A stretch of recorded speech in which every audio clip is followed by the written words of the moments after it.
आताशे बाजारात ना भरपूर जाम येतं. जाम खाल्लास ना की ताण भागता. पाणियेरी फळ असतात. गोडीक साधारणसं असतं. एक एकदम गोड असतं आणि एक साधारण असतं. काल ना माझ्या मैत्रिणीकडे गेलो आम्ही. थंयसर त्यांची 2 झाडां असत. एक पांढरा आणि एक लाल. पांढरा असं ते एकदमच कोवळे असत आणि हे लाल जर अजून होतील म्हणजे अजून 15 दिवस जातले. ह्याचा ना चटपटीत चाट करशात एकदम भारी लागतं. एकदा केलास की परत परत करून खायचं वाटतं आणि मुलं आवडीन खातं तो. ते मोठे काय झालेत नाही पण असत्यात त्याच्यातले मोठे मोठे काढून आणले, स्वच्छ धुतले आणि ते काय एक शेंडी कशी असतात ती काढूची लागतं आणि नंतर ना असे उभे किंवा आडवे बारके तुकडे कापून घ्यावा आणि असं चाट करून बघा, एकदम भारी लागतं. मस्त त्याचे तुकडे केलं, एका वाडग्यात घेतलं, धुवून घ्यायचे व्यवस्थित.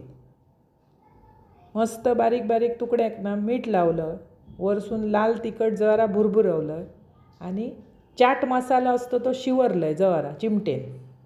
व्यवस्थित असे मिक्स करून ना अर्धा लिंबू पिळायचा. अप्रतिम चव लागतं. असा करून बघा. नाहीतरी त्यांना ना पाणेरीच लागतं तर त्याका मोठी काय चव नसतं, पण असा चाट केलास की चव भारी येतं.